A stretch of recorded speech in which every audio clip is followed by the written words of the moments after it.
do you have people who are speaking death into you? And when I mean death is people who are making you feel worse than you already feel? Or do you have people in your life that speak life into you, that has a different perspective of your situation and can allow you to just have a different mindset?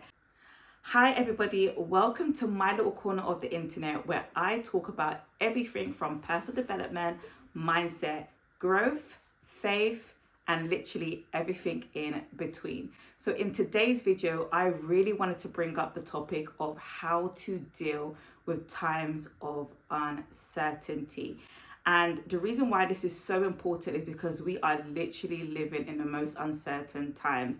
I'm based in the UK, but not only are we seeing uncertainty across the UK, but this is a global uncertainty, literally, with the cost of living crisis, where we are seeing the rise in products, the rise of our shopping. You know, I used to go and buy plantain for like, 5 for £1, but now you get 3 for £1.50. The rise in electricity, gas, fuels for cars, products that you would normally buy that wouldn't even affect you, but is totally affecting us now, with the rise of job losses, with the rise of AI. So many people are actually being made redundant or losing their jobs, which is causing a rise in depression and just so much more. And why this is so personal to me is because that I've lost my job, and I used to work in it was like an incredible position, and out of the blue I lost my job. And I thought to myself, what am I going to do in this situation? Like, I'm so used to working. How am I going to get another job? What am I going to do about my finances? I started to get really, really scared, because I was thinking to myself, like, things are already up in the air with the economy. How am I going to thrive? And it's just one of those things where I've had to kind of live out this time of unemployment.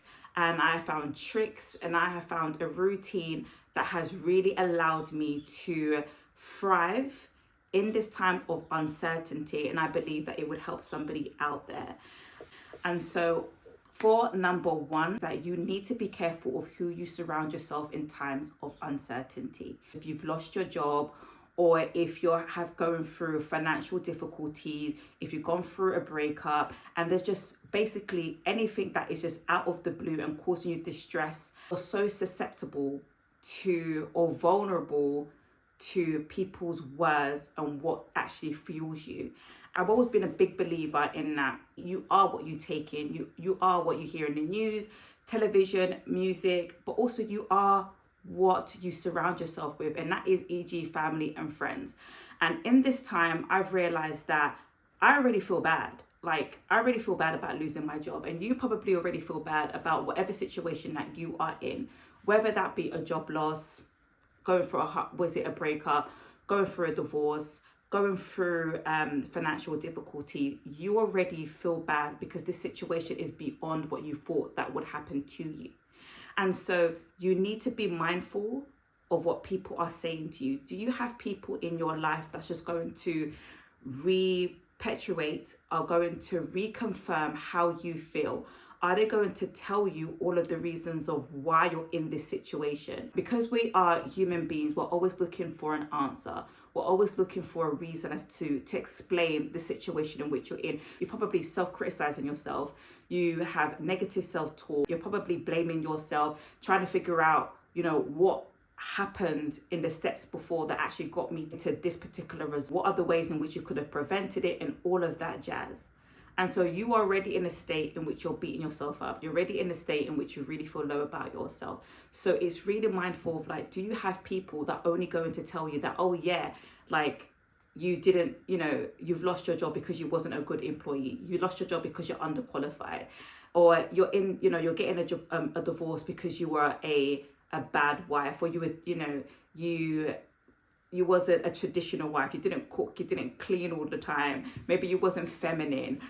Maybe you're going through this breakup because you're just too ambitious. Whatever the reasons are, do you have people who are speaking death into you? And when I mean death is people who are making you feel worse than you already feel, Or do you have people in your life that speak life into you, that has a different perspective of your situation and can allow you to just have a different mindset? So if you have lost your job, are they talking to you in terms of, you have lost your job, but it's an opportunity for you to actually do something that you've always wanted to do?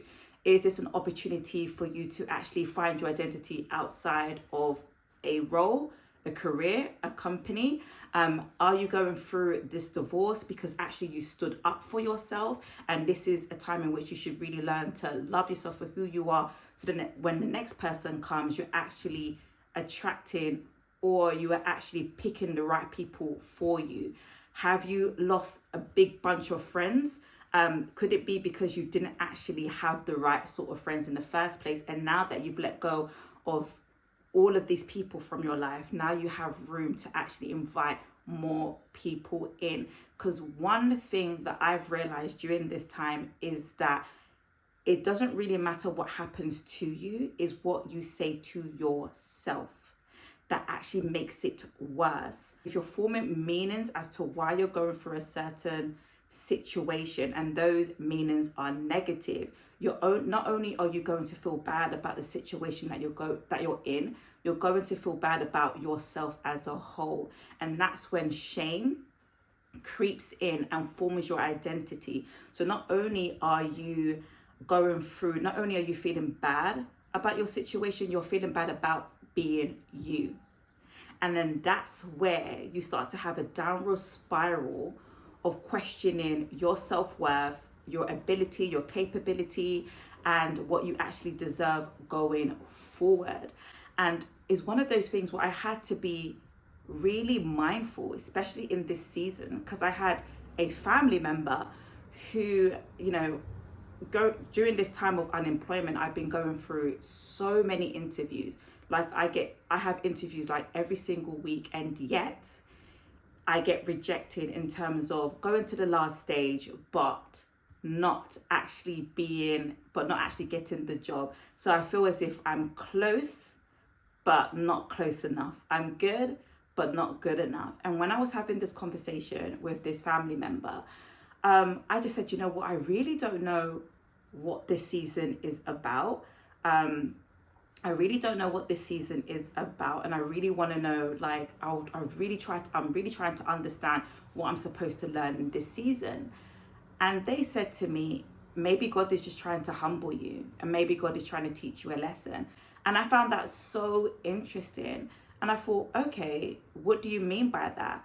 Oh, it's because that, you're just too ambitious. You're always looking for the next thing. You're never really happy where you're at.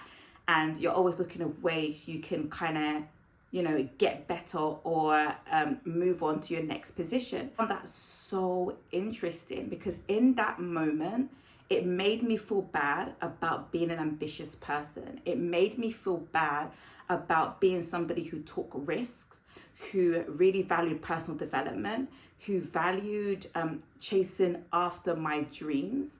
And in that moment, I wanted to shrink. I thought to myself, it's true. When I get that next job, I'm just going to stay. I'm going to stay loyal. I'm just going to stick to that company, and I'm not going to try and look where I can go or try to see if I can, find a better place, even if I don't like that position. And I had a conversation with another friend of mine, and her perspective was completely different. She literally said, okay, then you keep getting rejected by these jobs, but maybe it's just a time of reevaluating where your priorities are. Maybe you're being pulled to do something else, and you wouldn't have been given the chance or the space to grow in that whatever area that is, if you had kept into that. If God kept you in that same situation. Job is crazy busy. You work crazy hours, and you didn't have room for the other things to enter into your life. And maybe now this is a situation where you can actually focus on other areas, so then God can obviously take things out that are not supposed to be there and bring things in that are supposed to be there. I had the same conversation about, the meaning of this season, but I had two very different perspectives. One made me feel as if I was being judged, and it made me feel worse about the position in which I'm in. And then the other one gave life to me and allowed me to see it from a different viewpoint. And so for anybody out there who's going through a time of uncertainty, you need to be mindful of who you surround yourself with. Is because that, do you have people in your life that's going to breed more doubt, more uncertainty, more negativity, or are you going to be around people who are going to fuel you to think differently, to grow, to expand? And depending on who you are will depend on how smooth this time of uncertainty is going to go. Because I know people who have gone through times of uncertainty or gone through a really difficult time, and they thrived in that season. And you're thinking to yourself, wow, like this is a really negative situation, but they have become so much more. They have thrived. They've lost that job but went on to, creating their own company or getting a better job afterwards, or creating a route or avenue for themselves. I know somebody who's come out of a divorce, and instead of actually looking at themselves in disgust or thinking negatively or thinking that they don't deserve love, actually their next partner was absolutely amazing, totally different from that other person, because of what they were absorbing.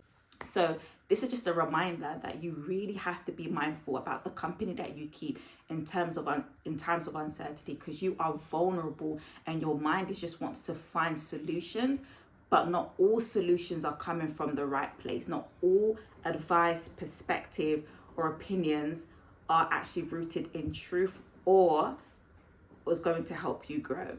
So the second point in how to deal with times of uncertainty is look back on other times of uncertainty that you've had in your life. So I think that sometimes when you're going through your current season, like right now, when I had lost my job, I was so scared. And you're probably just like me. If you're going through a time of uncertainty, you're thinking of all of the things that could go wrong. Like literally, you're thinking of all of the things that could go wrong. You're already thinking of what's going to happen in 2 months, 6 months, in a year. You're probably wondering, like, am I going to be able to deal with this? Do I have the strength to overcome this? You're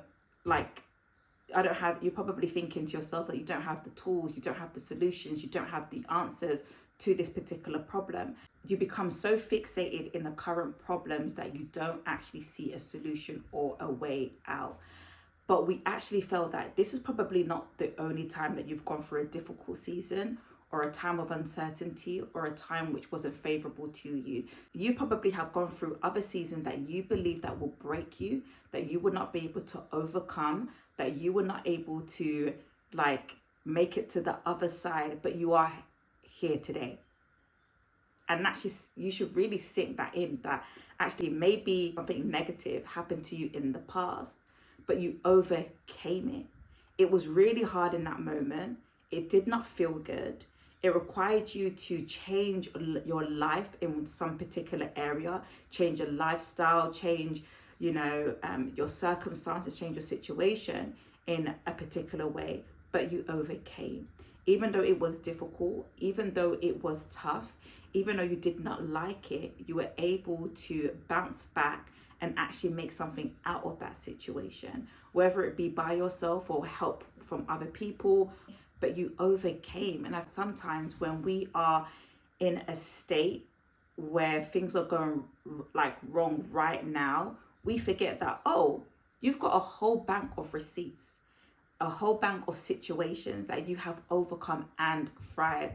And which I do is that I sit down and I write down all of the things that were once difficult, all of the things that I questioned, all of the things that were terrible, all of the things that were horrible. And I write them all down, but then I also write out what was the outcome. What did I do to receive that outcome? What did I do to actually change my situation? What did I do to evolve?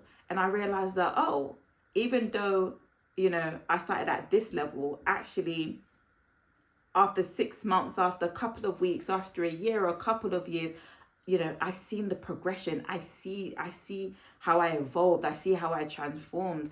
And it gives me more hope that this is just a season. This is just a season. in my book. This is just a chapter, not even a chapter, it's probably just a page or a couple of pages. But if I keep on reading this book, if I keep on reading the book of my life, I'm going to see that life is going to look really different later down the line. It's going to look different in a couple of weeks or months and years. And this would just be a dot. This would just be a memory of time. This would just be a season of transition that actually just made me who I am today. We need to look back. You know, everyone's like, oh, never look at your past, never go back, you know, never go back to your past, never look at your past. But sometimes you need to go back to your past. You need to look at certain things that happened to you so you can see, actually, this is who I am today. And I'm so much better for it. Yes, I didn't like it. And yes, it was unfair. And yes, it took me out. And yes, I did fall down, but I got back up. I walked, I ran, I grew. And that will give you the encouragement, that will give you the kick and the push to keep on pressing through times of uncertainty as well. Point number 3 is do what makes you feel good. Do more of what makes you feel good. And I don't know if you're guilty of this, but I'm definitely guilty of this, is that when something has happened which was out of my control, and something that I really didn't expect to happen, and start to believe that I'm not worthy of other good things. For an example, you might be one of those people that, because you're going through a difficult time now, you start to isolate yourself. You don't want to share that burden with other people. Maybe you don't feel as if you're worthy of being around people that's going to make you feel better, or try to uplift you, or try to get you out of that funk. Maybe you don't eat well anymore because eat junk food that's not really good for you. You know, the cycle of just feeling bad about yourself. But I've noticed that to realize what makes me feel good in that season, I do more of that. Or if I remember what made me feel good in the seasons before, I will up that same activity in this time of uncertainty. And for an example, you know, if seeing your friends make you feel better, have talks with your friends. Tell them that you need more of, you know, you need more of their support in this time. That you would really appreciate if they maybe send texts of words of encouragement to you via text or voice note.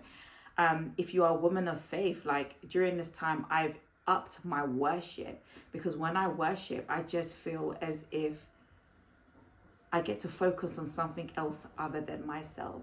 Something which is higher, something which is greater.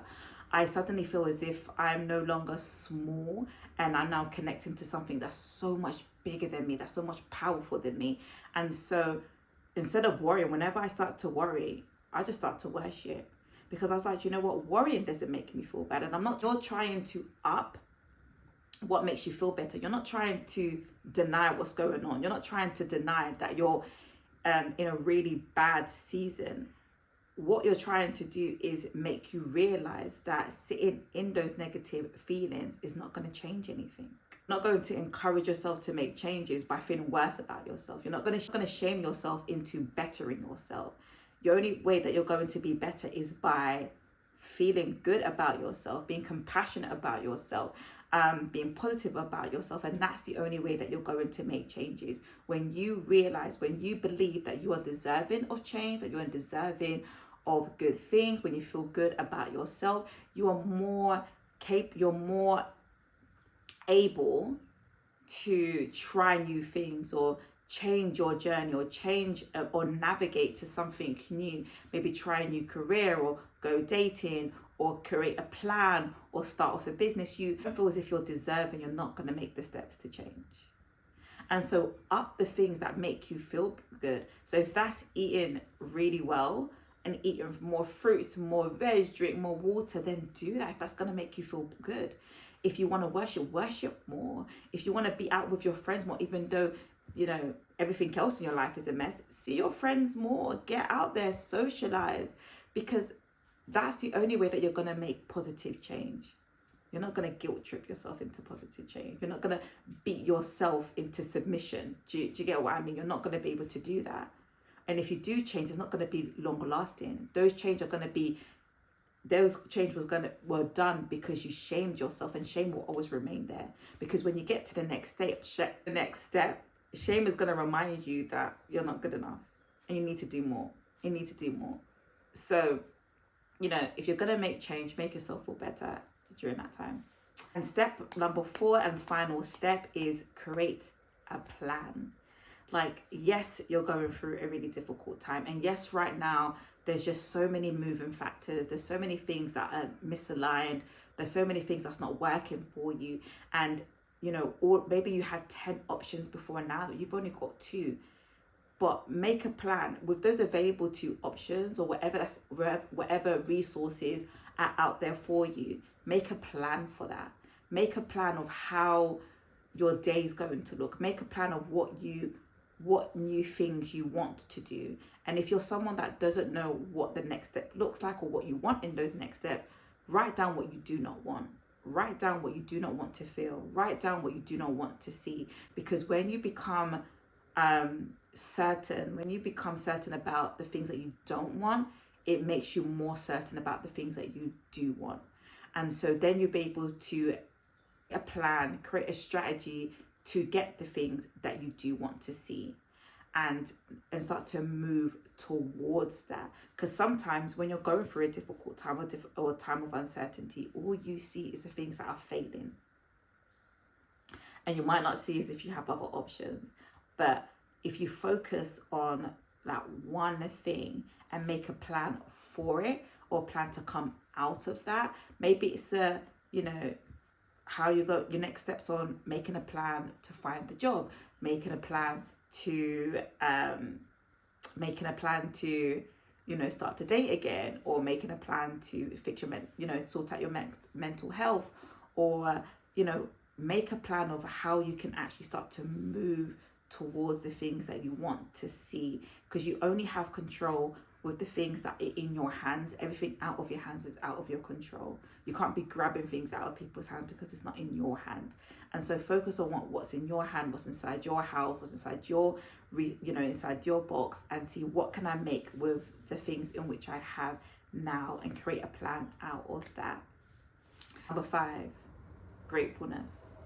Oh my gosh, like, gratefulness has saved me.